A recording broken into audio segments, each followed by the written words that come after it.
Hello and welcome to the podcast. We are here in the courtyard of Later Alligator with Eddie Sloane and Matt Klempa. Hey. It's 5:30 on a Thursday afternoon, and we thought it was going to rain, but the weather turned out pretty good, and shortly we'll be getting served some delicious Later Alligator cocktails and beers, and getting turned up. Yeah, so originally I think the idea was that we would have Eddie come in, and then in the middle Matt would come in. We'd break it into two podcasts, but since your schedules worked out that you guys are here at the same time, we're just going to do a dual podcast, which I think, yeah, anything goes. I know originally I was looking at talking to Eddie about theology, and I hope we get into that. And then Matt wrote, would you call it, was it an op-ed piece? Yeah, it's like a letter to the And it got a really great response. So I guess the common theme of this podcast is just two cool dudes that are like kind of doing some happening stuff. And we got the place to ourselves. We're going to get some drinks ordered here. So we're going to pause for just a moment. All right, and we're back. we just ordered some drinks, and which I think is going to be essential for this podcast to turn out the way we want it to. Good. Yeah, you were over at the Greek Festival, right? I was, yeah. I'm looking forward to going over there after this. I love the Greek Festival. Excellent. Food, some England. It has nothing to do with Greece, but it's so good. I like the Greek Festival. It might be my favorite one that we have here in Willing. Because of the setting, Yeah. right there on the street. It's unusual, and I think it's really authentic. And not that the other festivals aren't, but and I love going to the festivals down at the waterfront. But there's a lot of them, so it's nice to just go to one in a completely different setting. And I like when they close off the street, which is how the Italian festival used to be. And there's something about that vibe of taking over the street. I don't know. I miss the old way they used to do the Italian festival Yeah. when I was growing up. Yeah. Do you guys remember when it was up on? Yeah, okay. I was a kid, but I remember Yeah. it now. Yeah. Yeah, we used to do cotton candy and snow cones, and we had two trailers my family owned when I was a kid, and we would work the Italian festival, and we'd have to go to the wharf when there was a parking garage there, and get ice out of the back of the truck, big blocks of ice, and take it up through the crowd. And I remember that on a Saturday afternoon, the crowd from Market Plaza all the way to the bottom would be jam-packed with people, sidewalk to sidewalk, the whole length of the thing. And yeah, like all weekend, you just spent your whole weekend. yeah, Yep. That's all you did. Yeah. and it might take Rides and everything. Yeah. Carnival rides, all kinds of stuff. it might take 3 hours to walk from one end to the other because the crowd was so thick, and you would see everybody. Everybody. Yeah. Of course, there was no air conditioning for a lot of people. Cable TV, when I was young, was something that not everybody had. And even then, mostly they showed reruns. There was no internet, no cell phones, none of that stuff. So there wasn't a whole lot to do on the weekend. And I'm kind of nostalgic for that, where people, if for no other reason than they didn't have anything else to do, they went out and they were among other people. And you knew you would run into people there. Absolutely. You know, Yeah, he's not you your couldn't friend. catch somebody. Like, you know what I mean? Right. Yeah. And I think that's a nice thing that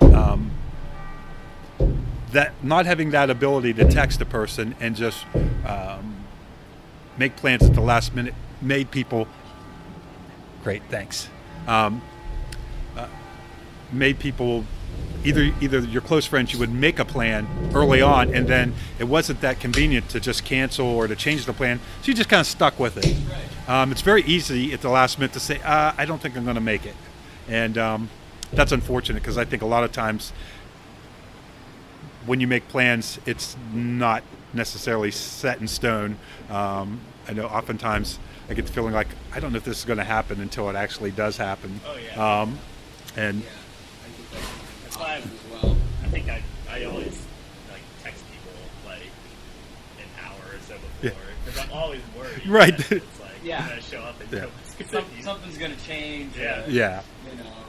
And it used to be you knew where your friends, where your crew hung out. yeah, And you just kind of showed up there. that too. Right, You know right. what I mean? And like you had your place that you went. and you just showed up, and because you couldn't get in touch with people Right. that easily. Yeah. So, Yeah, definitely. When I lived in Dayton, it was the Walnut Hills and later on the Southern Bell, and you just showed up there on Friday night, Saturday night, whenever you went out, even if you went to see a band play or something, Yeah. you just end up there and you would see everybody, and there was something nice about that. And usually on Saturday night, you might make plans to do brunch on Sunday or to go to dinner on Tuesday night, and that was all you had to say. Like, your word was as good as gold. Tuesday night, you just showed up at the Chinese restaurant, and everybody that you talked to on Saturday night, they just showed up there because it was too hard to make the phone call and cancel. And again, I think we did. I love the internet, but we're never bored now.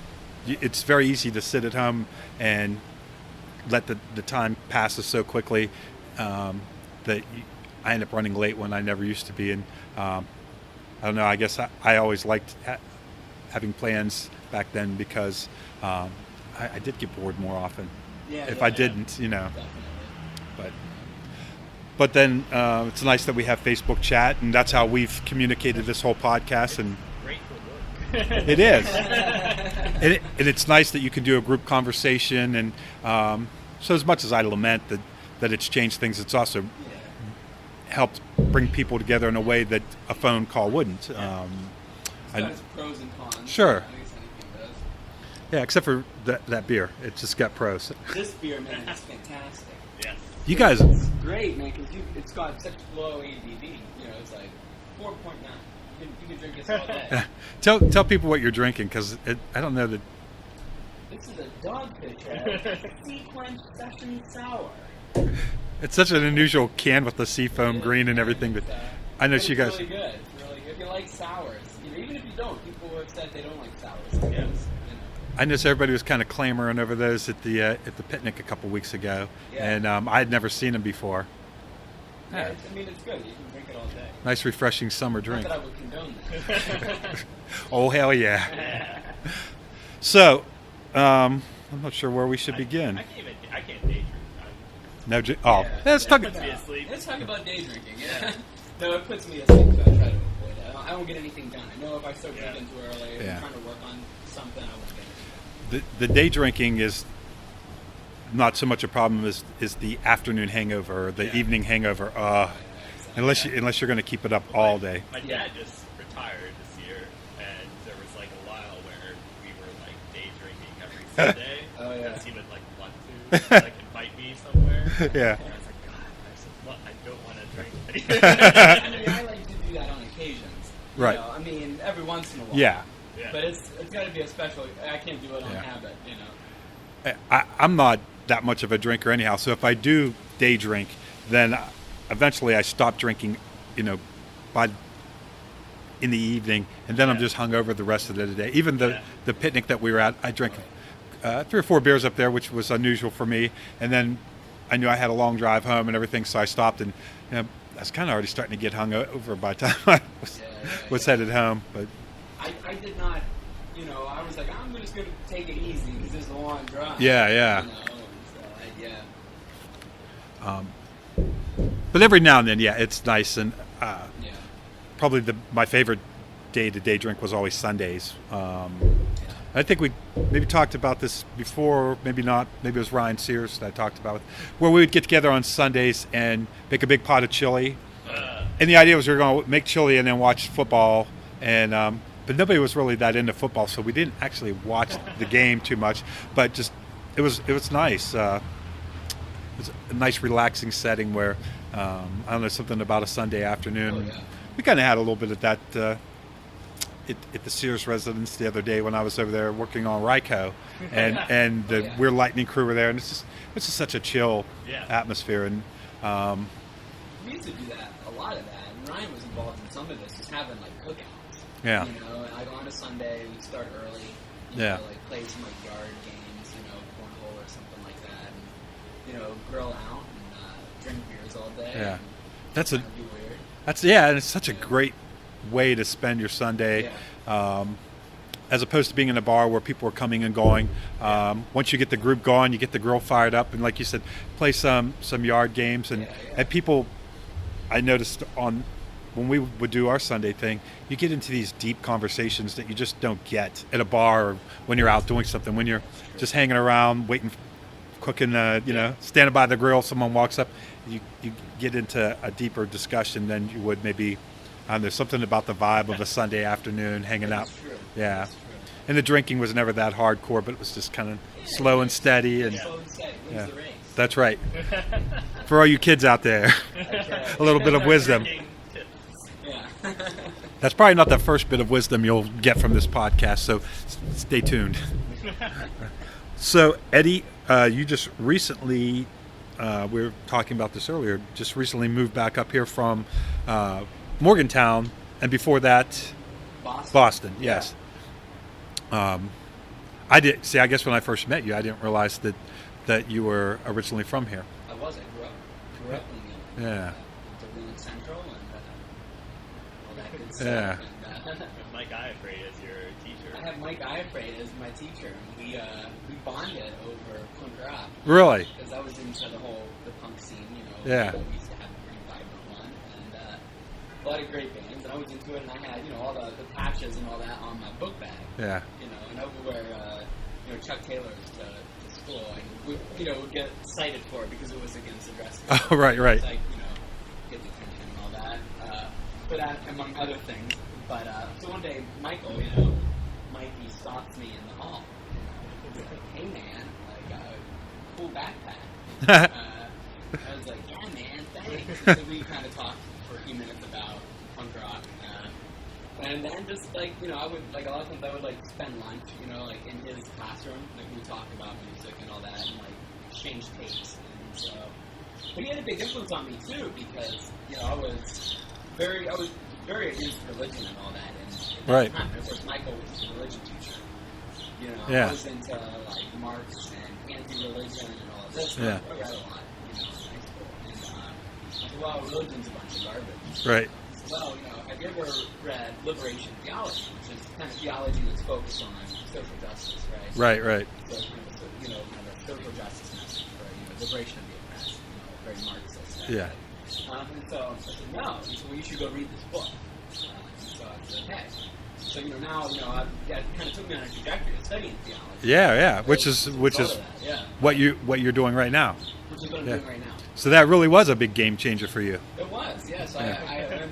Michael and I maintained a friendship, Right. through, shared love of music and theology and, Well, and from talking the little bit that I have with you about theology, I think over at the Crofts, and then talking to Michael about it, you guys have an interesting take on religion that I think is very refreshing, and I had never really come across that before. And similarly, there was a lot of things about religion that didn't really appeal to me, that kind of were turn-offs, and I started going to the Unitarian Church, which I did like, and I do like. They don't tell you what to think, and it's an exchange of ideas. But I like the fact that you guys kind of question the things about religion that you call bullshit on stuff, and also point out that the good aspects of what it really is supposed to be. At least that's my take on it. What about you, Matt? Are you a religious fella?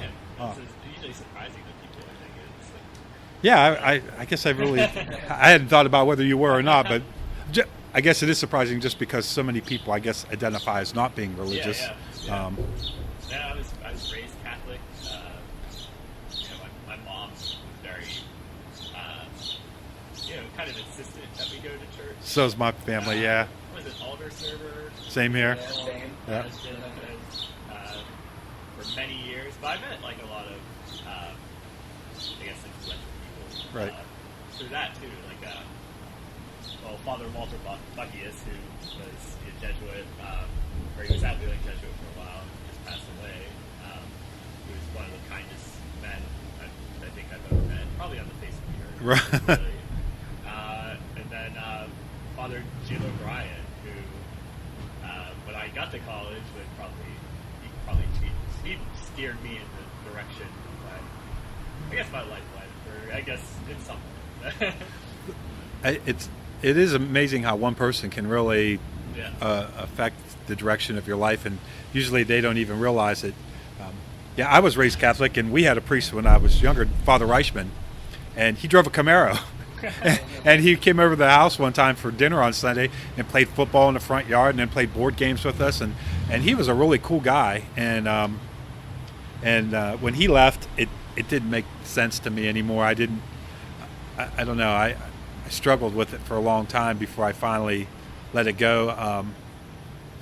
And I was same thing. I was always encouraged to go to church, but I never was really understood why. You know, it was always just you have to go, and I had so many questions that weren't being answered, and I guess I just became disillusioned with it. I remember though at an early age, maybe 10 years old, being in church and thinking, well, are Buddhists that were just happen to be born in China going to hell because that's where they were born? And I was that young, that the idea that I couldn't get behind the idea that if you don't believe what we believe, you're doomed. And I probably didn't understand it much more than that. Wow, look, she's bringing out this Manhattan very slowly. It's filled to the rim. It's a balancing act. Yeah. We're making her really nervous. So. Nearly as bad as carrying the other Thank you so much. My life is about to change here. No, I'm okay. I just had a little bit. I might have some food later. But, Okay. Yeah, thank you. Thank you. Yeah, thank you. Ooh, Manhattan. I don't normally drink that much alcohol, but they make the best cocktails in the Ohio Valley right here at Later Alligator. I would agree with that. If you want a martini, big plug for this I had their place. pear and elderflower last night. Ridiculously That good. was real good. Yeah. The Earl Grey martini here also.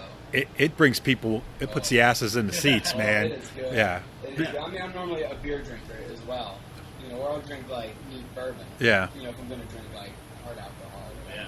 But martinis here are top notch. Yeah. Big shout out to Amanda Curry, the mixologist here. Yeah. She not only makes amazing cocktails, she really tests them before she serves them. Yeah. And I love that. And the Earl Grey martini, my friend Esther, we meet here all the time when she comes down from Steubenville, and she always has to have an Earl Grey, and then if she's got room, she gets the pear. And and they're just top notch. I tell people all the time, if you're looking for a place to go for a cocktail, come to Later Gator. It's like the only place to get a cocktail. Seems like. A proper cocktail like Really this. decent one. Yeah. And nothing against other places, but I think if you ask them to make an old fashioned or a Manhattan, they'll look it up in a book and do the best they can. But here, they really take pride in making it perfect. It's like next level. Yeah. Yeah. Even if you get a Bloody Mary here, that mix has been perfected over a long time by Amanda. And now Shay, he's incredible mixologist too. I'm not sure what his background is, but I know that they said it was good. He came from someplace. I've never had their Bloody Marys here. Incredible. So my family makes a mean Bloody Mary. We have like a secret. Nice. Ooh. You know, and so, and it kind of gets passed down across the generations. You know, and so when I went up to Boston, started making Right. them for friends. We have like brunches or parties, kind of morning party kind of things. Gatherings. And I said, I'll make my contribution was always I'll make Bloody Mary. Yeah. And people loved it. And I actually had. Like, I was just talking with a friend recently, and they were like, like a friend of ours who, it was a mutual friend, came to this party. Yeah. I didn't even know the person, but they had come to the party. And she was like, that person just, mentioned your Bloody Mary out of the blue, a few days ago, 2 years later. But, so, I take pride in a good Bloody Mary. And it's a secret recipe? It's a secret thing to recipe. Oh. I can't divulge it. I will make it. Okay. But I can't divulge it. I have the feeling that there's going to be a cookout coming up soon with Bloody Marys and a bunch of other good My stuff. contribution will be to make the Bloody Mary. The BMs, yeah.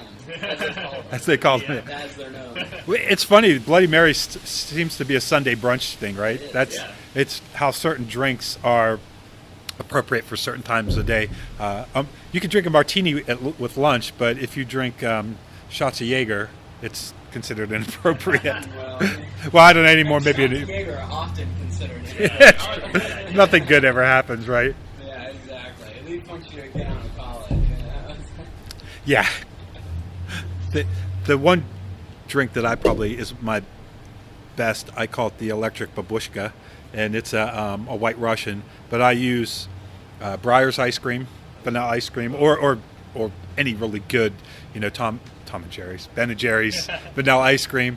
I use espresso and then really good vodka, and pre-mix it. Only bad thing is you can get pretty drunk on it, but then you also have a lot of sugar and caffeine coursing through your body. And I took it to a party, and it wasn't the hit that I thought it would be because people were drinking beer and other things. So I drank too much of it, and then I tried to sleep it off on Allie and Kyle's couch, and I couldn't fall asleep.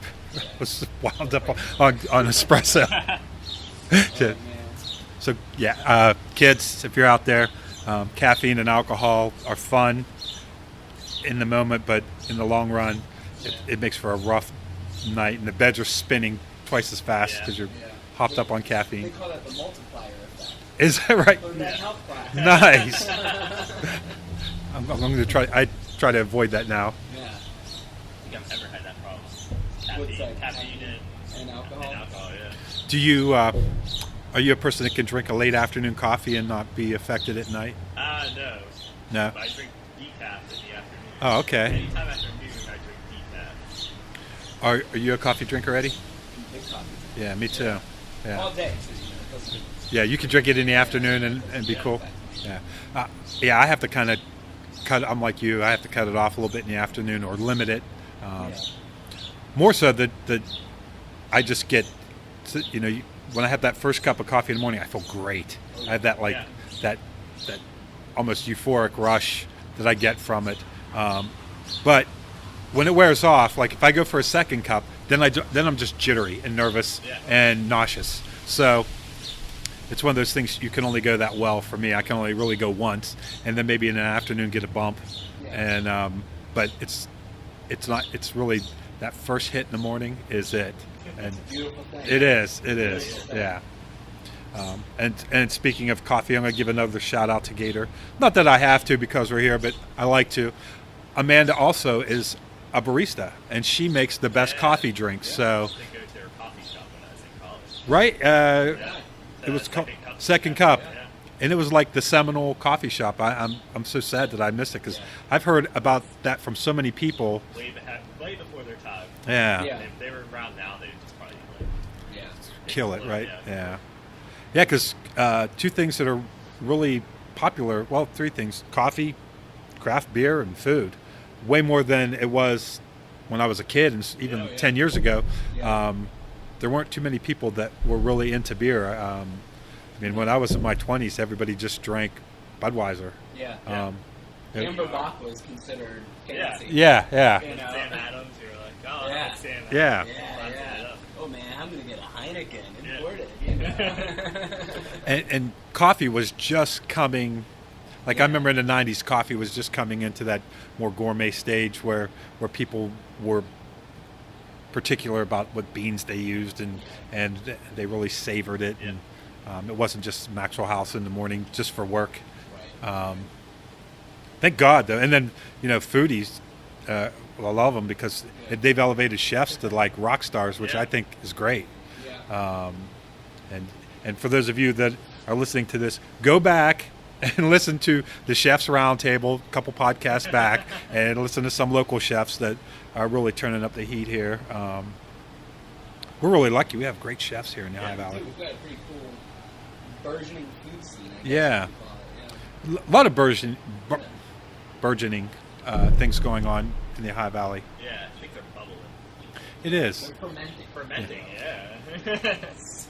Speaking of, one of the things that's bubbling and fermenting is our fermentation group. We're gonna have our seminar on Sunday, Yeah.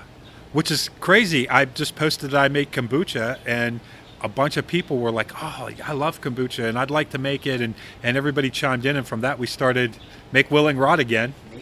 Are you the one that came up with the name? I think I was. Yeah. Yeah. And it's amazing how many people are. I think people were just into craftsmanship of any kind, and making fermented goods is craftsmanship. I just had a nice batch of kombucha come out this week. I finished the kombucha that I just had, which actually you inspired me. Oh, thank you. Because I was getting ready to brew a new batch, and we were talking, and you mentioned you were using some ginger. Yeah, So I love ginger in it. Oh man, I just shaved some ginger into it, and I let it sit longer than usual for the second ferment. Right. You and I were talking about that. And one of the best batches I've ever made. Oh, wow. Oh, it was delicious. Perfect carbonation. Yeah, ginger adds a nice touch to anything like that. I love ginger. Yeah, me too. It's delicious. And I think I told you that I was making my second ferment of the kombucha. For those who don't know, I'll tell you real quickly. Kombucha, you take tea, sugar, and I guess a scoop culture of bacteria. of bacteria and yeast. Yes, yes, which SCOBY. a SCOBY, which makes it ferment in a way that's healthy bacteria that your body needs, and you can drink it like that. But you can also do what's called a second ferment, where you add fruit and other things to flavor it, and if you cap it, it'll get fizz. And I capped it a little too long. I had a little bit too much fruit, so all that sugar in the fruit fermented, and when I took the cap off, literally the entire contents of the bottle exploded out of the bottle to where there was just a little bit left in it. So the guys from Brewkeepers gave me a tip: put a balloon over the top instead of a cap, and it won't explode like that when you finally cap it. Monitor the pressure from the carbonation. Right. And it's a very simple solution to what was becoming I lost a whole bottle of what would have probably been pretty delicious That's drink. how it goes, when Yeah. you're making stuff. But I think people have like a desire we've become such a society of consumers. Mm-hmm. Yeah. I think people have a desire to understand, like that's what the craft beer movement, foodie thing, all of that's about. People have a desire to have a greater connection to like the process Right. of production and local and like actually well-crafted goods. Yeah, I know. I made some homemade tomato soup with basil and tomatoes and all these things out of my own garden. And I meant to bring you guys tomatoes. I apologize because they're hitting hard right now. Yeah. I got early tomatoes, like tons of them. Yeah, I had so much that I made a whole gallon of tomato soup. But yeah, there's something about preparing your own food and the.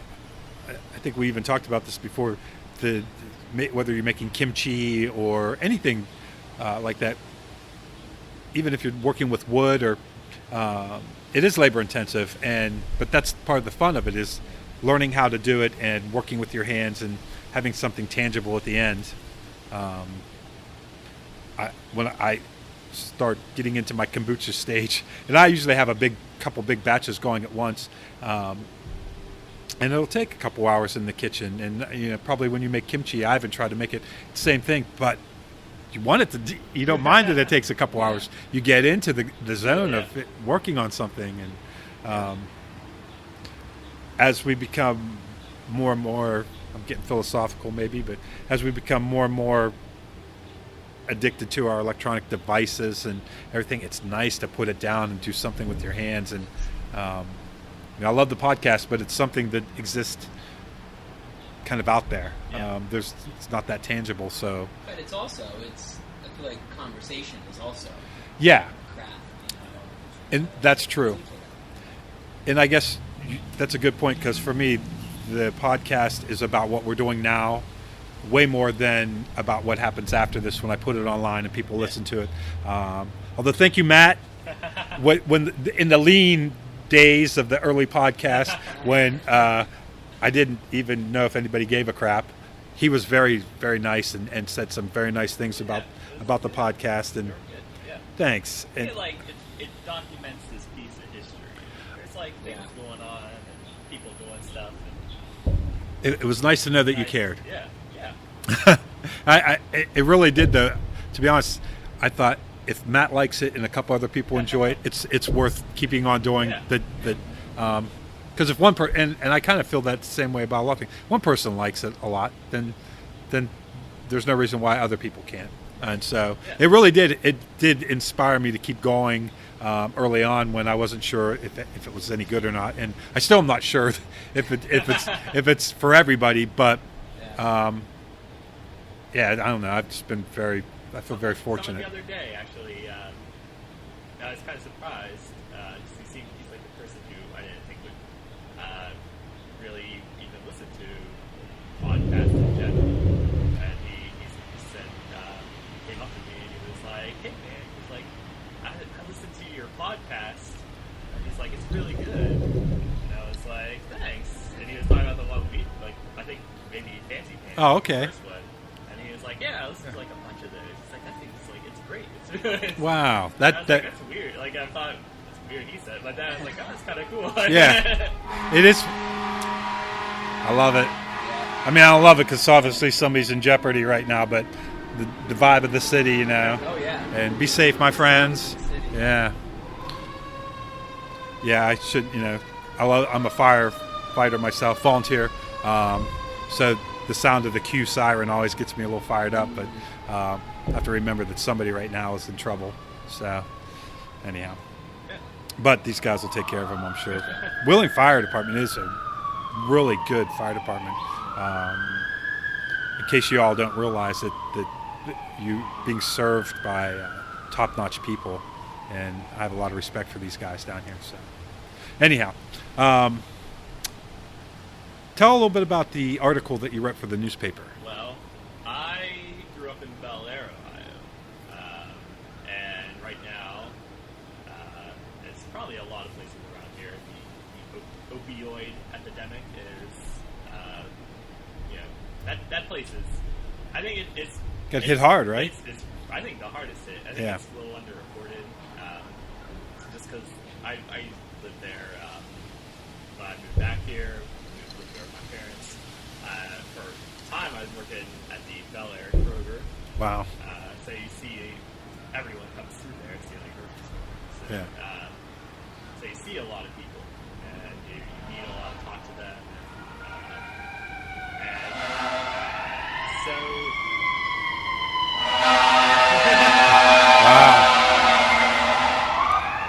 I would say there's a fire or an accident on the highway. So they a few months ago they had a couple people died of an overdose on the same day, within a couple hours too of each other. And one of them was a woman who was staying at a halfway house that was in a residential neighborhood. And in the news article, this councilwoman they interviewed her about it, and her reaction was like, "I can't believe there was a halfway house in this residential neighborhood. We're gonna have to do something about this." Was her reaction. Wow. And it's about, you know, these people dying. Yeah. It's not like. And all she cared about are Yeah. the So I think it just struck a chord. I was like, that's a bad response to have in general. I agree. It's a bad response to have. From a governing body, Yeah, right? Yeah. And it's the wrong. If you're trying to deal with this problem, it's the wrong thing to do. I agree. So I wrote a letter. I think it was like very in the moment, fired off a letter, and that I, obviously didn't send it in right away. I looked it over. It took me a couple of days, but I was trying to decide not to. But then I just was like, oh, okay, I'll send it. See what happens. Nobody reads the paper. Nobody's gonna see this thing. Nobody. That was my thought. That's the thing that you fold that has the words printed on it? Yeah, Okay. Yeah, I've heard of those. I was like, nobody's gonna see this. It's just gonna be out there, and like nobody's gonna. And then it published on a Sunday, and people were just like sending me messages on Facebook and text messages, and they're just like, "Oh, I saw it. It's great. It's really well written." And then a few days later, this woman who runs one of the, rehab or treatment facilities and has a few halfway homes around here, contacted me, and she was like, "It's really good to have you on her." And she was like, Yeah. She's like, "It came out on Monday, and it was like, oh, everyone's talking about it in the office. It was like this." And I was like, what the hell? I think that's all. When I heard about that, I was so proud for my friend Matt here. Good for you, man. Yeah. I'm glad that you took the time to write it and that you had the balls to send it in. Yeah. And I hope that that you use your mind and your compassion Yeah. and do more of those. Well, I think that goes back. I mentioned Father O'Brien, and that was kind of where he kind of steered me when I went to college. Went and I was a math major. Uh-huh. My freshman year, because I just thought, I like this, I guess. And then I took classes, I didn't like it. I was kind of like just struggling. And so I had a class with a professor named Dr. Karen Hoffman, who's not at Wheeling anymore, but she was another great one. And it was political science, like an intro. So I had that, and I was like, I really like this stuff. So what did your major end up I being? ended up being political science and history. Oh, okay. Yeah. But then I met Father Jim O'Brien and another Wheeling native, Levi White, and they ran a group called Justice and Peace in Our Time, which is a campus social justice organization. And then I got really involved with it. So I was like, this is like stuff I believe in, stuff I was like, and you learn about it, and then you're like, well, somebody's got to do something. That's so true. I have a lot of respect for that because, as I've mentioned before on the podcast, that I was a smack off in college, and I didn't care about anything. I was talking to Devin Nickerson, who I worked with a couple of days this last week, and every time I work with her, I'm so impressed that someone that's in their early 20s, I think she's 21 or 22, gives a crap about things, and to be in college and to be socially conscious and to work towards those goals. That's how I met Mike Ivory. Oh, really? Yeah, he was a campus. He was working on campus, and he was also very active with that group. And I went to, I think, the first meeting I went to, he was there, and I think he was talking about Mastodon. There's like a new Mastodon. I like Mastodon. He Yeah. was talking about it. Yeah. And then somebody was like, they introduced me, and they're like, he plays in this band, The Minus Tide. And I was like, I've seen The Minus. I love I love The Minus Tide. Yeah. That's awesome. That was it. Yeah. Big ups to Mike Ivory. He really is the Yeah. Yeah. of everything. He is. Yeah. Yeah. It truly is. I remember the first time I saw him was on a Jamboree in the Hills weekend. And I remember saying to people afterwards that the best musical performance in the Ohio Valley that whole weekend was at Third Friday's Michael Ivory. Yeah. He's a powerful I performer. still say Killed at Camp is one of the best yeah. bands ever. Is that a band that he was in? One of his before the Minus Tide. Oh, okay. Yeah. He was in a lot of bands. Yeah. A lot of bands. Yeah. Saw the Hawthorne reunion last weekend. Which is awesome. Yeah, which is awesome. Yeah, tell me about that because I was unable to attend. Look, if we've got the Weird Lightning Crew. I've been trying to get them on the podcast forever, and they just show up. I love it. Do you guys want to join us? Oh, no, we didn't realize it was like you had something. Well, we don't have it reserved. It was rainy earlier, so everybody, Yeah.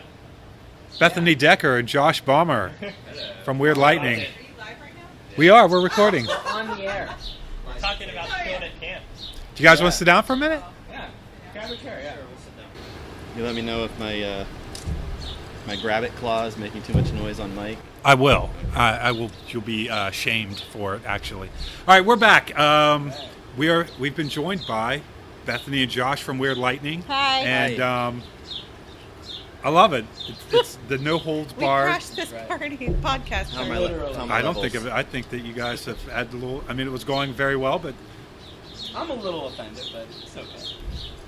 We We'll saw sort it the out. signal. We'll sort it out later. We yeah. saw the signal up I there. was trying to do the podcast signal. Yeah. Well, I got his text. I got Eddie's text that was like, "Come bail me out." They said it's smoke signal. Yeah. Should I leave?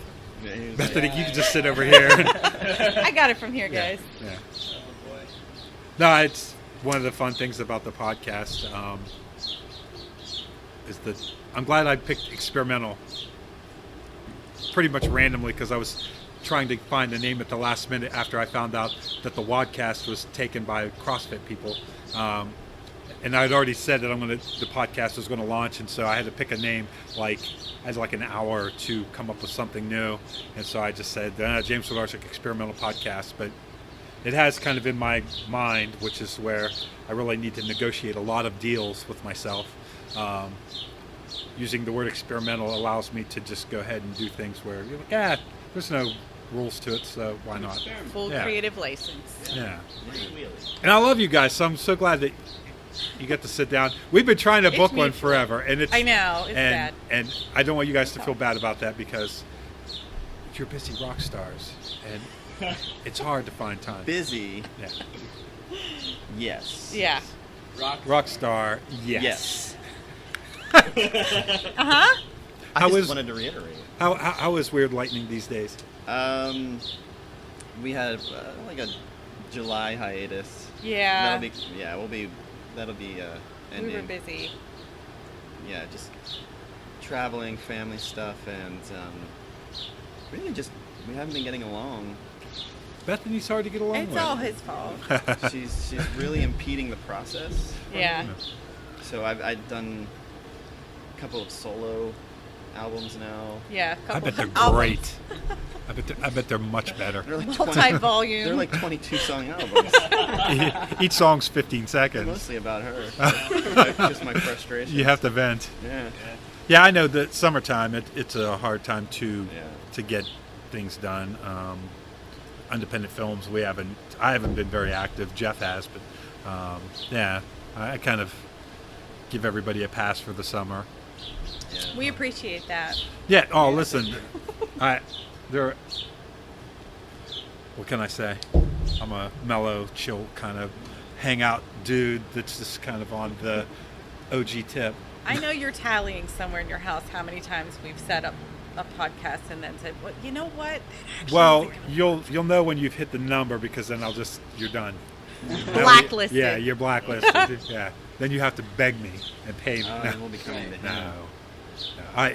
I kind of understand. I think I've even told you that the people that I really want on the podcast are people that are doing interesting things, and those are always the people that are the most busy. So I understand what it's like to be a busy person, and things come up, and I don't take it personally too much. Yeah. Good. Good. I mean, I kind of hate you guys, and I've We where I can had feel it weird lightning on the rules. other side of the table. Oh, well. I did have weird lightning rules on the ceiling in my bedroom. I've crossed it out with black Took it out. marker. It now says Weird Lightning governed somewhat effectively. I almost did a spit take. Not good with all the mics around. No, this is some expensive podcast equipment, let me tell you. Yeah. I love the tiny little trick. They're tabletop stands, yes. Pretty great. Don't touch them. All right. Thanks, Josh. Yeah. Maybe you should come on regularly and be the enforcer. Well, I know a lot about podcasts in that I listen to them, Yeah. so I think I do pretty well. You're always welcome to be a co-host. All right. But first you have to be a guest. I thought Cara Daler would make a good counterpoint to a lot of the things that you would. Like I listened to that episode and I was like, wow, they would make a good duo. Like, She was, I have to say, all the podcasts I've done were good, but that was my favorite one to do. Yeah. She's a great person and very easygoing, and I love that it got really deep at the end. And damn it, Kara, hang out more often. I haven't seen her since speaking then. of being busy, right? Yeah. But yeah, she was really good. And how funny that little Brian Thomas kind of just sat in. He just happened to be here that night, and I'm like, yeah, hang out with us. And I thought he added a unique element to it. Yeah. I mean, he adds a unique element to everything. But I like having a co-host. Yeah. This takes a little bit of the pressure off me. I know any of you guys are welcome to co-host. In fact, I'll just set up the mics and go get something to eat. I'll do the intro, and then I'll come back. Great. So we were talking about religion earlier. Do you guys care to chime in on your personal? We talked about that for a minute in the Kroger parking lot. Did we? What were we talking about? Just that we don't really. I just said I don't really know about my friends' core beliefs that way? Yeah, we don't really Well, discuss it much, do we? No. So it'll be fun to find out about all this stuff via these podcasts, right?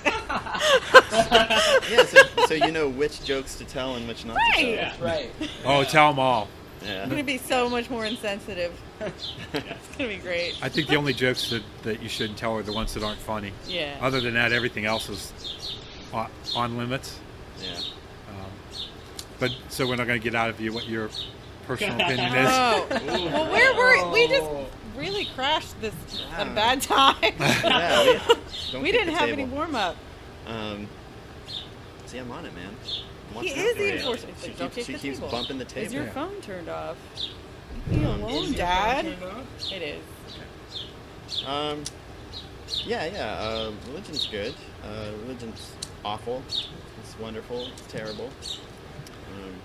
Someone posted a question on Facebook the other day, and it said, "What's the more destructive force? Money, religion, nuclear weapons, or borders?" Which was an interesting fourth choice. Borders. Discuss. I said that I thought it was money. It's always money. Yeah, You could have no religion and money would be it's the root of all evil, right? absolutely. I kind of went back to that. Yeah. I mean, borders would not be nearly All as of- necessary. It's like all of that is under money, right? Yeah. Like in the hierarchy. It does kind of corrupt everything else, right? Right. Because you can have that. You could be a religion with the absolute best intentions, and money will just bog you down. I think the pursuit of power might have made another fifth for Yeah. that. Yeah. Money and power, I think. Nuclear weapons, I mean, they have a great potential for destruction, but in the grand scheme of things have been probably the least destructive so far. Sure. Borders, I think, are Yeah. kind of a manifestation of a greater problem, is less than a problem themselves. So Yeah. religion has helped people, and someone said that money stimulates growth, but I don't know that growth is necessarily a good thing, or that you need money to stimulate technology. I think that society could operate in a way where it's not based on money and still have technological growth. And I mean, it works in Star Trek in the future, so and we know that's real. So Yeah. Right. that is based on a true story. I Right. believe Gene Roddenberry. Roddenberry? Oh, that's a sick burn, dude. Take that, dead guy. Anybody that said Roddenberry, geek check. Someone needs to create the replicator. So, Solve all our problems. And then you could replicate it once you had the replicator. Yeah. Food, everyone just be able to have food. Or like the little monster guy, the little animal that's in the Valerian movie, the new Luc Besson movie. It's this little dinosaur armadillo looking thing, and like you put whatever in its mouth and it replicates it. Oh wow! Yeah, I like like that. 1,000-fold. it like poops it out. Yeah. Literally. Yeah. no- Have you well, seen this? Yeah. Well, Yeah. like it comes from like it's like sides and rear, not just. Sides But yeah, it's It essentially poops it out. It's butts on the side. Is that what you mean? it's got a side butt. side butt. I knew somebody that had a side Yeah. butt. We've Tell heard you. that about you. Yeah, I don't like to talk about myself, so. Old side. We butt. respect the privacy of the side butt people. But now that you mention my side butt. Yeah. No, you mean side butt. Yeah, Yeah, right. right. So, what do you think are the greatest ills of the world? I guess That's intense, man. Yeah. Pride. pride. Yeah, pride. I guess I thought when I thought about, because I did think about the question way more than I probably should, but I thought that there really is probably no one right answer. Yeah. But however you answer it probably says more about you than the actual truth about the world. What a lot of people said religion, and so I would think that maybe they've had bad religious experiences. Yeah. And people that said nuclear war probably had a bomb dropped on them That's how it at some works. point. Yeah. Not too many people say that one. Yeah, I mean, I don't have too many fears of being annihilated by a nuclear bomb. but I might start.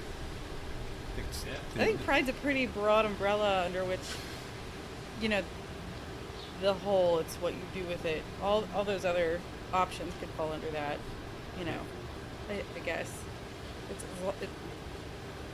If money's fine, if you're doing the right things with it, but it's what you're doing, whatever you're doing with it is wrong, then it's probably, your pride's probably in the way, right? Yeah, that's true. Pride is probably more overlooked than I hadn't thought of it before, but yeah, I could see where that would be very true. And it was actually a UFC fighter said something about the strongest people are the most passive people, or something like that. And there's something to be said for that too. Humility. Mm-hmm. Yeah. Maybe it's more about what's lacking than what's the worst thing. I don't know. Sure. But, wow, that's somber. All right, we gotta go. Nice talk. Yes. Well, we can't leave on this note. We got. I know. We got to do something better. So We are meeting everybody. We're meeting people at the festival, the Greek Fest. I was just there with Joe. Yeah, and then he went to River City for that thing. Yeah. oh, that's right. There's the trivia tonight. What's that? I think they never have Uzos. No, Uzo. Oh, I think you said booze. There's booze. That's not what They have wine, my but not priorities are. But not the good booze, yeah. Yeah. Weird. Well, then we will release you guys from your obligation, and we thank you so much. Hey, Sorry thanks for we having crashed, us. and thanks Thanks for letting for, us crash, and I'm done apologizing. Always. God bless. Keep it weird.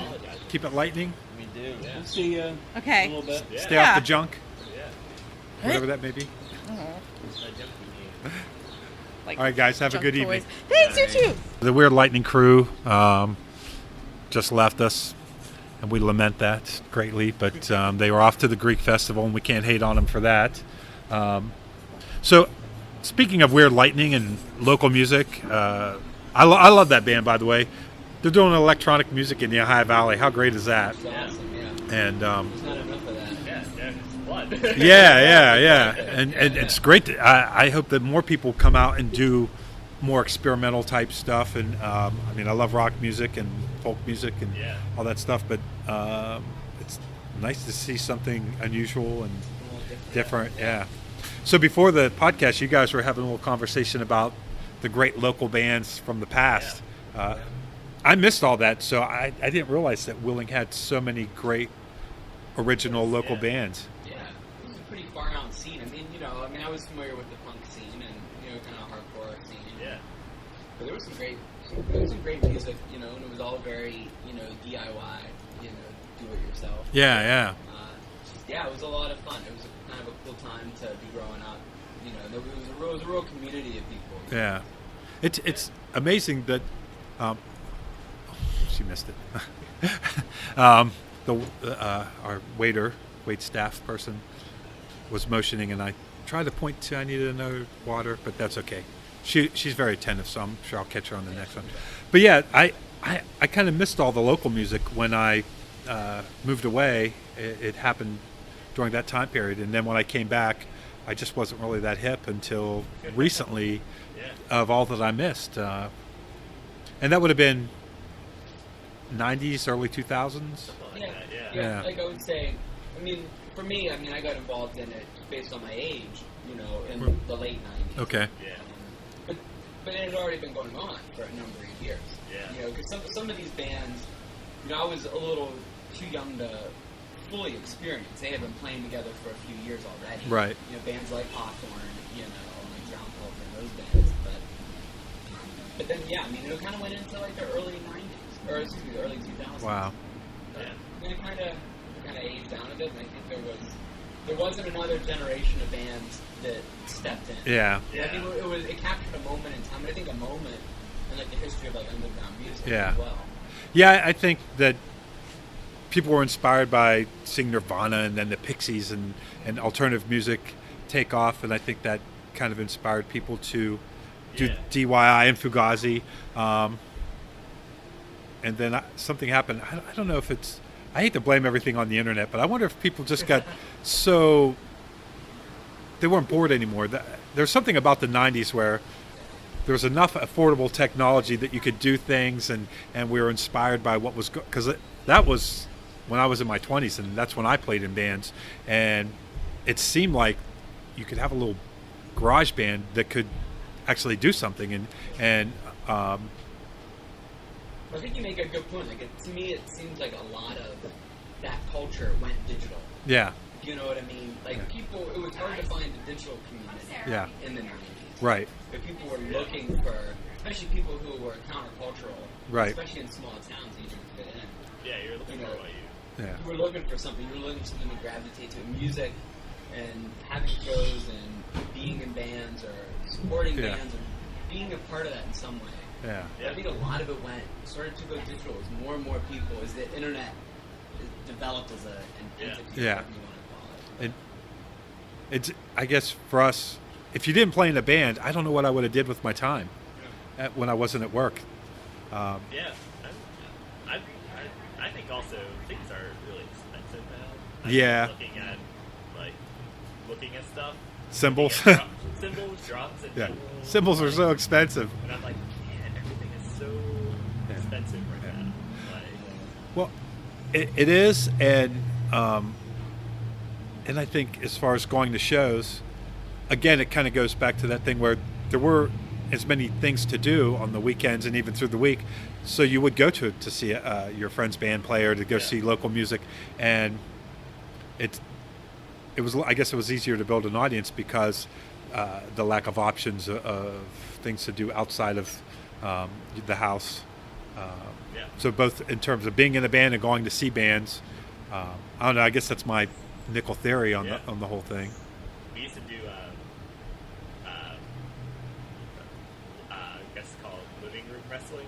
Nice. Where we used to like do kind of pro wrestling in the living room. Oh, that's Like, awesome. in someone's room. And I found out, I was in Bel Air doing this, and when I got older, I found out there was a group going up in Bridgeport having like backyard wrestling. Oh, my God. There was a group in Later doing backyard wrestling, and like those two knew like they were friends, or they had friends in each one, so they would do these like crossover things, or like, oh, this guy's coming from Bridgeport, and like. Seriously? There's videos on the internet, and like it was a whole thing. Like it's another scene, I guess. I see. Yeah. Loosely for this, but Now, did you ever wrestle people from other? no, because we weren't aware that. Oh, We you. were in Bel Air. We were not. We were off on our own. Oh, okay. You found out like kind of after the fact. Yeah. Oh, We okay. used to we'd put like cushions and stuff down on the floor and like move the couches so it'd like form a ring. Oh, that's awesome. And you would like, you jump off the couch. And, you would do all that, and like you had your entrance music, and you can. Really? Yeah. You guys went all It in. was fun. What was your entrance music? I'm not sure. I can't remember. I want to say it's probably Sabbath Rock Brothers. I think that was. Good call. I think that was Yeah. very into the Beastie Boys when I was younger, so it was something like that. But there are YouTube videos. Are there really? Not of me. Okay. Of the ones from Bridgeport. Send me a link. I will send you some. They're great. You could witness my friend Joe Allen, who passed away last year, who was a great, just wonderful guy. But he did the backyard wrestling in Bridgeport, and there's a great video where he misses a splash.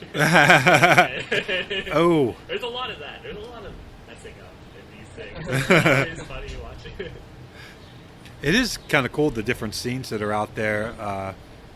I didn't realize that there was such a big skate scene. The Yeah, skateboarders. I was part of that too. Were you really? I skated, yeah. I was not good. Yeah, me Yeah. neither. I mean, Yeah. I skated. You know, for those of you who are listening, Yeah. I'm using the scare quotes. You know, it was pretty loose, but Yeah.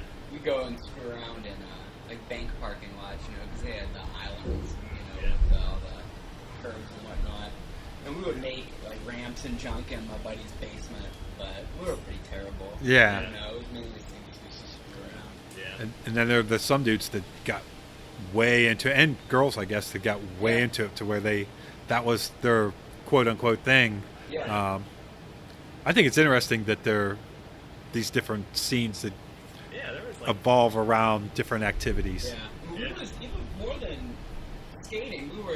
We had like the stunt bikes, like the BMX bikes. Oh, right. And we a buddy of mine, his family had, I guess this was his grandmother, who, she lived on some land, it used to be like a golf course.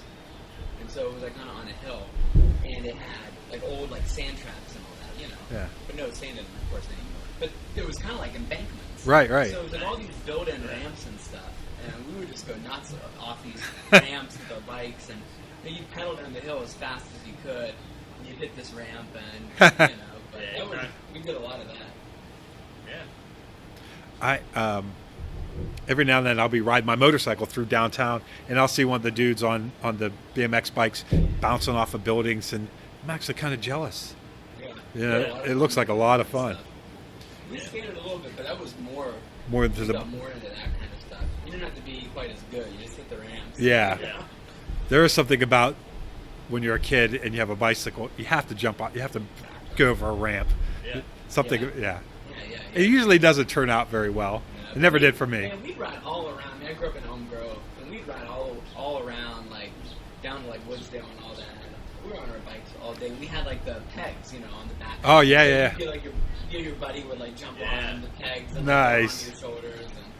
But we go all over the town on our bikes. But Yeah, that's all. We used to go from Bel Air to Shadyside. Really? Ride, yeah. You Wow. Go down to Shadyside and go ride around down there. yeah. When- It's like, When I was a kid, that was my favorite thing in the world, was my bicycle. It was my prized possession. It gave you freedom to and just that feeling of moving through the way you move through space on a bicycle. There's nothing quite like it. Yep. And then, of course, being able to do jumps, and we'd race each other. We had a little track yeah. around the backyard, and I still love bicycles. I own too many of them, and they're just kind of sitting there, not being used too much lately. But when I lived in Dayton, that was something that I was really into. I'd get groceries on the bike. I'd ride to work. I used to like to go downtown. Downtown would dry up at night, and we'd go ride around downtown all night long. And probably not the safest thing, even though because you assumed that there wasn't any traffic when there really was. Yeah. But And late night traffic isn't always the safest traffic. that's true, yeah, because there are some bars and whatnot down there. The different scenes. Danny Padden, he's having a little thing this weekend. Sorry if you missed it. You weren't invited.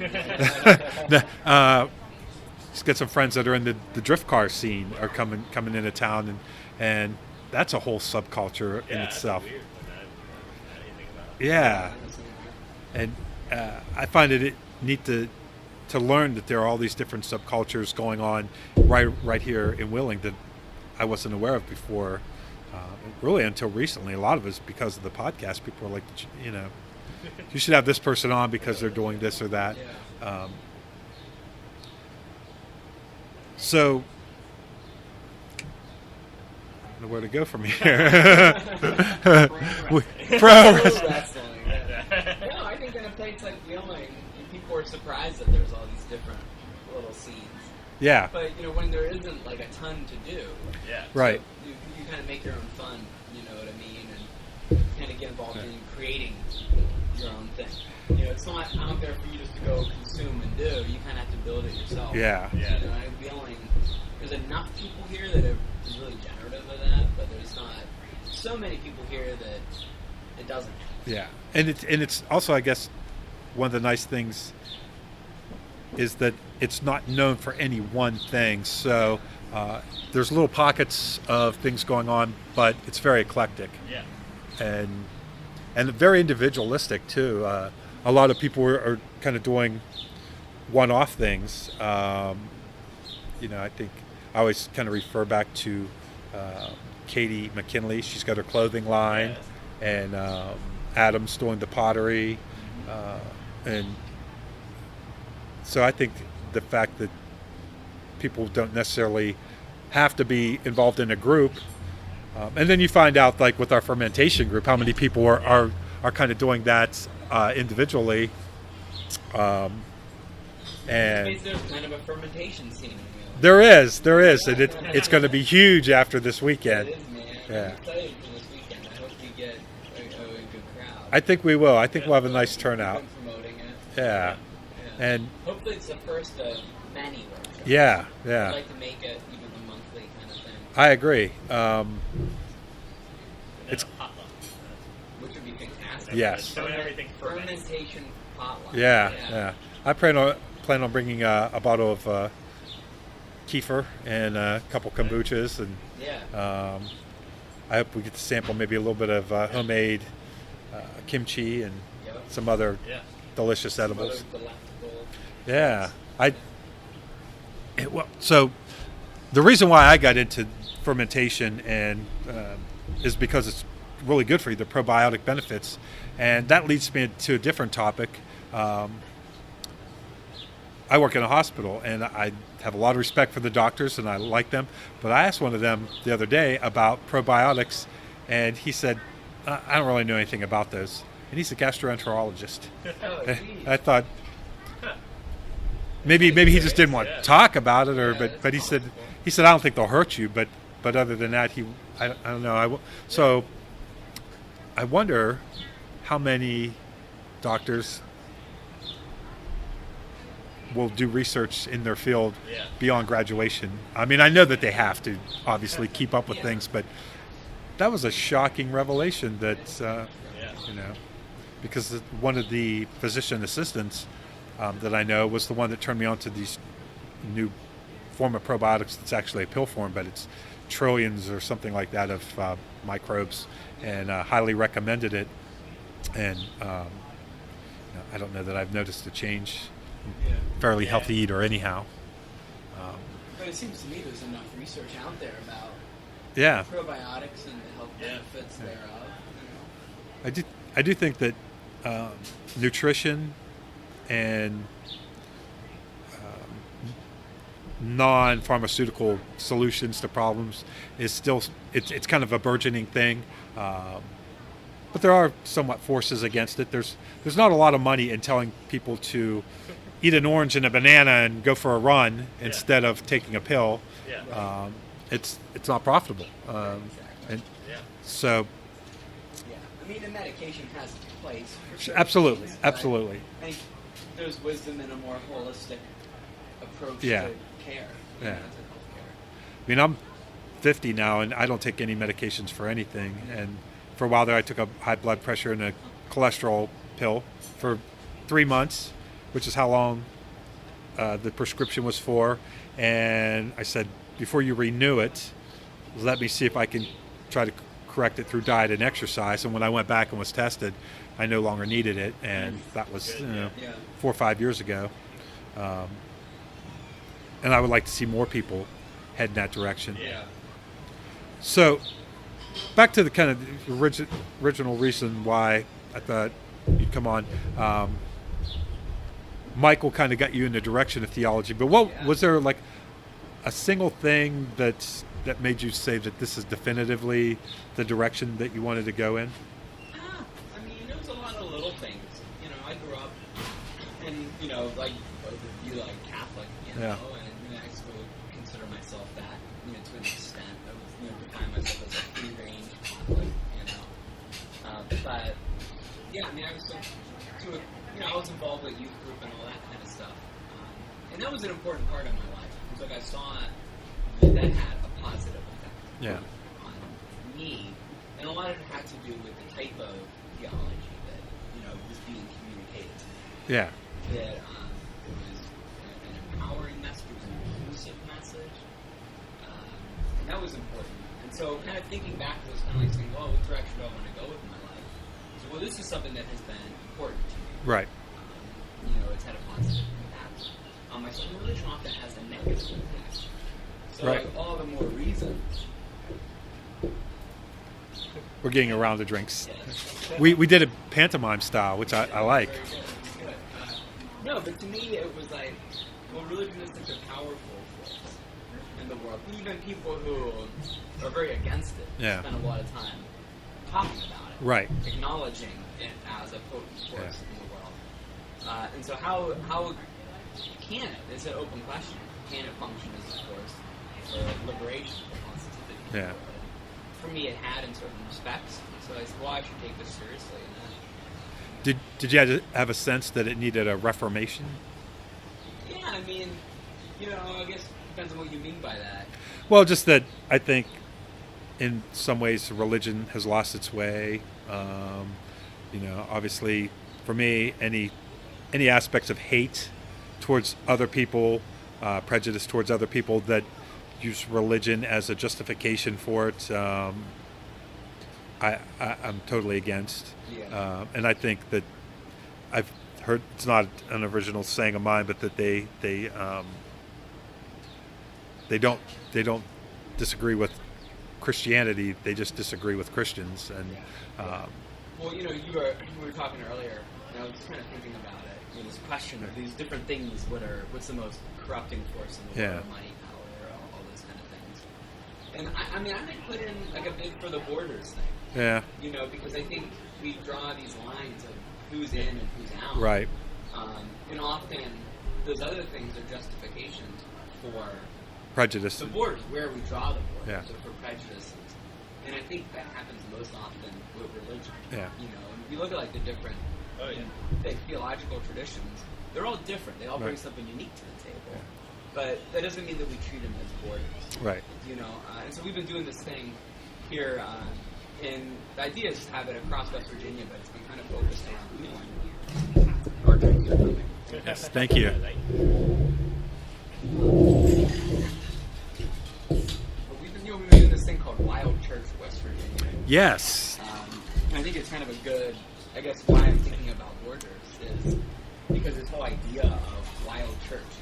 Our idea is to go outside. So like literally go into like the wild. Yeah. The wild spaces. But I think that whole idea of like the wild functions as a metaphor as well. Because very often we use our denominational or institutional identities as borders. Yeah.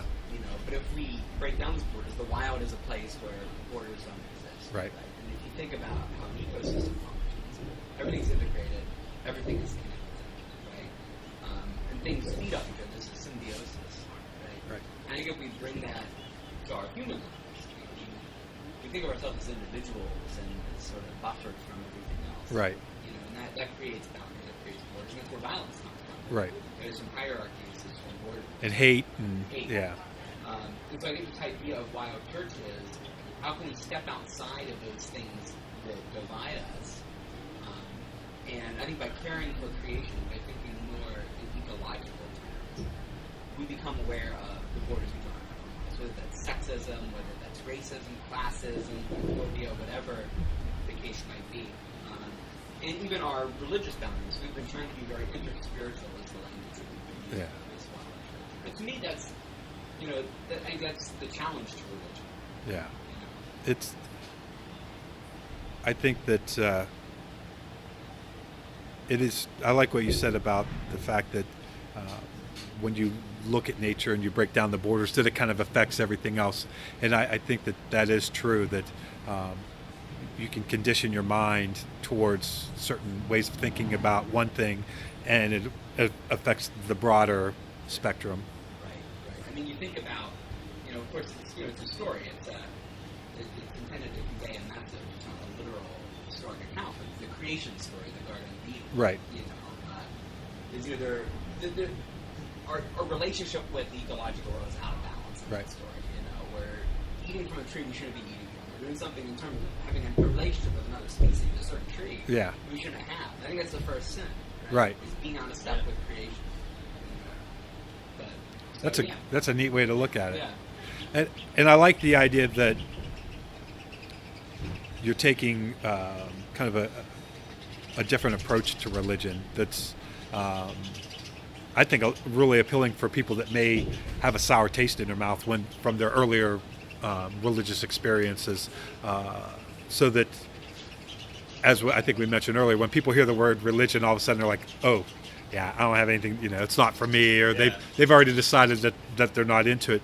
And I think the work that you are doing and what Michael are doing is kind of redefining what religion is and what it means to people. And that's really refreshing to say, instead of just kind of throwing it out, to say, well, maybe there's not maybe, but for you guys, definitely, there's something of value here that we just need to present in a different way. So I really love the idea, and I'm looking forward to going to one of the Wild Church gatherings. And I would encourage anybody to our next one is going to be, right now it's still kind of very nascent. We're still building it, and we like to speak of it as being experimental. Mm-hmm. We want it to be very led by the people who participate in it. Right. So right now, we're meeting on the first Sunday of every month. Right. This would be the third one. So it's August, I guess the 6th, I believe it is. So the fourth Sunday in August. At Farm 18. Oh, okay. Ohio Valley. One of our hopes there is that we reflect on, from the lens of faith, on our food shed. Yeah. Our local food system. And how do we promote food justice right here in the Upper Ohio Valley? So we're hoping that by praying at a farm site, an urban farm site, we're able to do that. And it's interfaith. We have devotees from the Hare Krishna community who participate, and we have learned from their wisdom, and we share wisdom with one another. And it's a lot of fun. And I like that it's informal, and that it's there is no sanctioned leader necessarily. That it's you guys. Our church, the Unitarian Church, works in much the same way. We have a minister of record that comes down once a month, but otherwise the congregation, people from the congregation, lead the services. And I don't know. I feel like that informality, that there's not somebody from high. Well, it's really interesting that you say that, because when we started this thing, there's a network. It's North American. It extends in Canada and across the U.S. It's called the Wild Church Network, and you can go online and see the website and learn about other wild churches. And kind of our initial idea behind this was, wouldn't it be great if we could be like a Catholic wild church community? And kind of offer the wisdom of the Catholic tradition to this really only Catholic expression of doing this at outdoor Catholic Mass. Well, we couldn't get a Catholic priest to say Mass outside. And there were legitimate reasons. I'm not passing judgment or anything, but it was interesting because several folks expressed concern about, what if non-Catholics are attending? Yeah.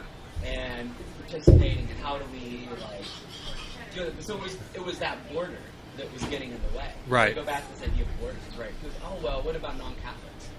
So priests were concerned about non-Catholic participation. Oh, really? This border. Yeah. Right. But it was interesting because it ended up being a gift, because it took this very interfaith turn that I don't think we were expecting. Yeah. And so I think by stepping back and letting the Spirit guide it, it became what it needed to be, and I think it's filling a need for the people. It certainly fulfills a need for me, and other people who participate and express the same thing. Yeah, so it's really cool in that regard. I definitely think making it interfaith is a win, and it is how often in life that you find that something kind of doesn't go the way that you expect, but when you look back on it, you're really glad that it didn't. It turns out to be a plus. Probably I would still go, because I like you and I like Michael, and the idea sounds interesting. But the fact that it's more interfaith, I hope it makes it. Come check it out. Yeah, because I think being turned off from religion, then people tend to lack their spirituality. They don't nourish it as much, and for me, it was kind of the opposite effect, because I was very spiritually malnourished when I was quote unquote considered myself a Catholic, because I just kind of said, well, I'm a Catholic, but I'm not really into it, and then that was it. And then when I kind of in my head said that I'm no longer thinking of myself as a Catholic, then I started looking at all different religions and spending more power on more time looking into other religions and considering spirituality and what I think about things. I think the thing that fascinates me most about a lot of the people, and I'm not saying necessarily everybody, because I don't know everybody's specifics, but a lot of the people who are who have come to Wild Church and decided now is it's not that they don't have a tradition that we would belong to. Many of us identify very definitely as Catholic. Yeah. Or are initiated devotees in the Society of Christian Consciousness. Yeah. So we come from traditions, but we're not content. I'm not content as a Catholic. Yeah. To limit myself to that tradition. Right. And I think that's what Wild Church is all about. It's just like I have a place that I stand from. Yeah. But that's not the only place that has value. Right. Do you know what I mean? Yeah, absolutely. And I think many people who have found a home at Wild Church, so as this thing is beginning and as we're feeling our way through it, maybe have a similar attitude. It's like, I know where I stand, but I also know there's other rich soil out there. Yeah. And I think that being open to other religious ideas will only help you guys grow. When you look at Christianity, which it always kind of amazed me how many Christian churches that there are in even a small community. I grew up in St. Clairsville. I don't know how many churches are in St. Clairsville. I live in a little town called Barton, and I think at one time there were 5 churches there, all Christian. There's a Greek Orthodox, a Catholic, a Protestant, and essentially all Christianity. But when it comes right down to it, religion's such an individual thing that even the person in the same church as you will think different. The person in the same pew as you will think different. The person in the same family will think different. Brothers and sisters may identify as Catholic, but have completely different viewpoints and values even within that. So I think being that it is so individualistic, any religious organization or function that kind of embraces a more openness to different ideas. That's a major change in, to be academic for a second, that's a major change in religious identification in the last 50 years or so. A lot of sociology of religion talks about the borders that people draw in their religious identification often cross denominations now. Yeah. So you have more open-minded Christians who might become a variety of denominations, but who might all think the same. Yeah. Whereas within your own denomination, you might think very differently. And that's a change. It used to be that the divisions were really along denominational lines. Right. Most Catholics thought the same, most Methodists, so on and so Yeah. forth. But now you see that the divisions, the ways we're divided as Christians, cross denominations. Sure. And that's a more recent development. I think it has to do with what you're talking about, is that religion, in some senses, has become more of an individual experience. It's not the primary way that we affiliate ourselves as much. Well, and I also think that people, rather than, if you ask them why they're Catholic or Protestant, in the past they might say, well, that's just what my parents, I was raised into that, and they really didn't question it much. And and I think that our generation, your generation, more and more, they have questioned it to where they want to ask themselves, how much of this is for me, and how much of this do I believe? And an older woman that I grew up around, I remember having a conversation with her once, because she's diehard Catholic as far as I knew, and I just said all the different things about birth control and all that. I said, how much of that do you really believe? And she said, I like the service, and I've always gone to the church, and I like the church, and it's the community that I like, and I don't necessarily believe in all those things, and I think that, but at least I was impressed that she thought it through that far to where she, because I got a sense from especially older people that their faith was really something that they didn't think about beyond showing up on Sunday mornings. Yeah, it's more of a cultural, it's more of a social. Yeah. Why do you go? Well, I just know that you have to go, and that it's bad if you don't go, and that was kind of all of the more thought that was put into it. So even though more and more people might identify as not being into religion, I think that more and more something interesting. People are taking agency over their spirituality, or their values or their spirituality. Exactly. And there is a lot of. I was listening to a podcast earlier today, and they were talking about the Bhagavad Gita and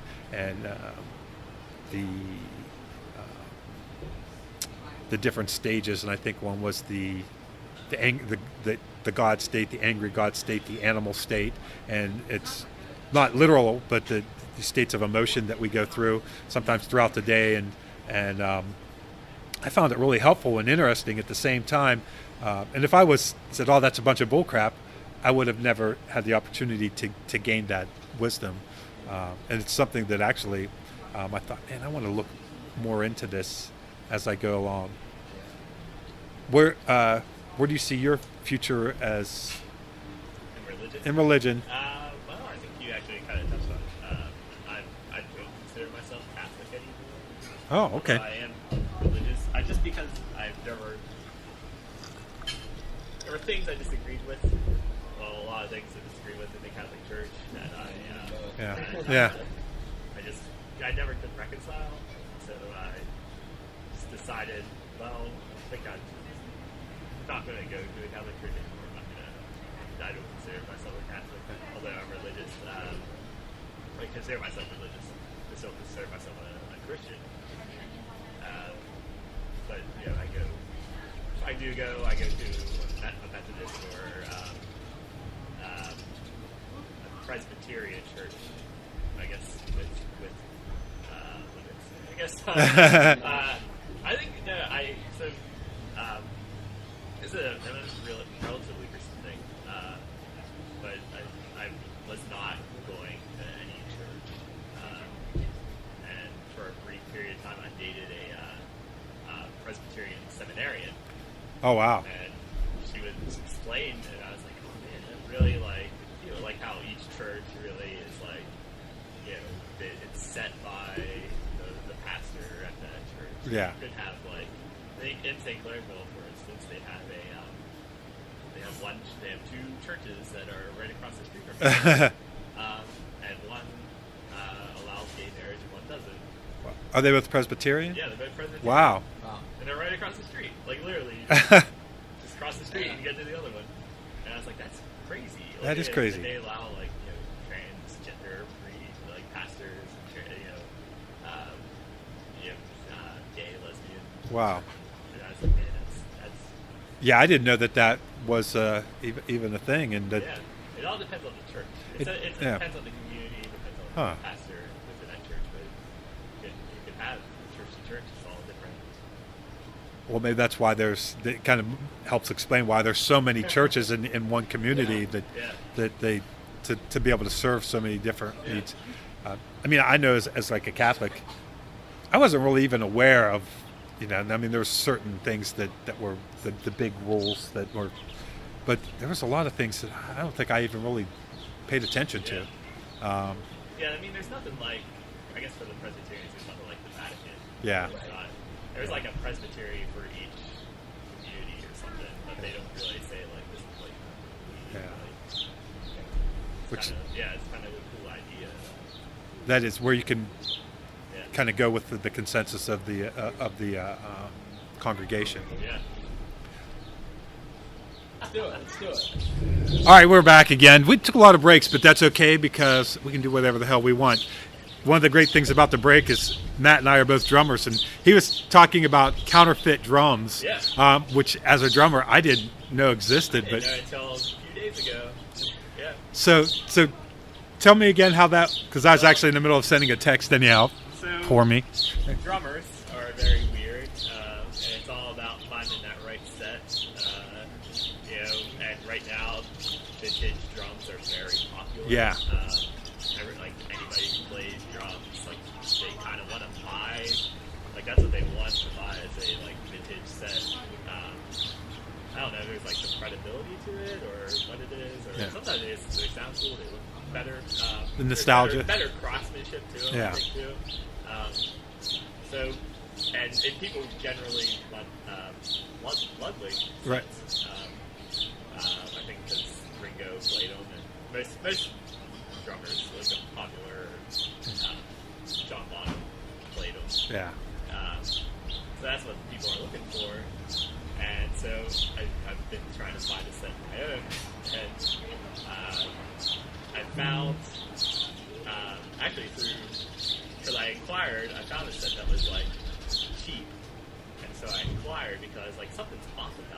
Yeah. And so, like, looking at the pictures, so I inquired the guy, and he told me, like, oh, the bass drum is like this type of wood, and the tom and the two toms are like this other type of wood. And I was like, well, that's kind of weird. Like, that one set that would be produced together is different. Yeah. And so I did research, and like I found a lot of those, and I found like people buy cheaper sets, and then like the wraps, like you see, like the propeller or whatever, like they will buy the wraps that are like common or for that one model. Yeah.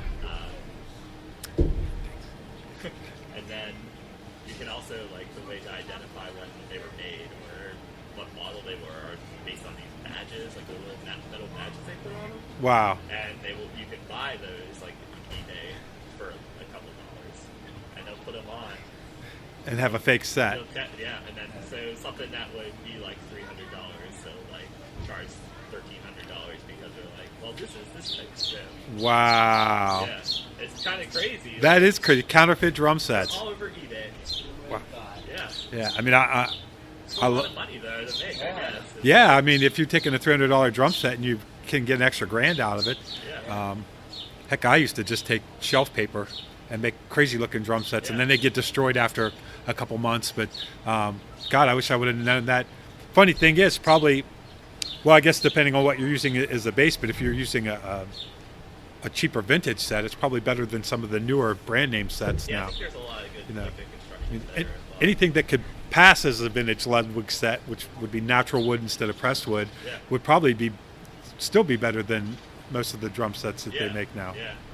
I found a few. I actually had a friend who I don't know how this happened. He knew someone who he was cleaning out his parents' basement and found like this Slingerland set from the 50s, and he was like, "Hey, I want this like it's $80."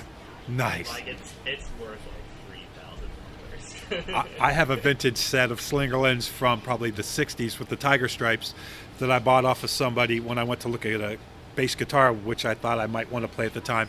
And it had Zildjian cymbals, cases, and everything for $125. And it's a vintage Slingerland set. And I don't even know what it's worth today. But yeah, I've never seen another one with quite that same blue, black tiger stripe on it. But you can go pretty deep with drums and cymbals, especially.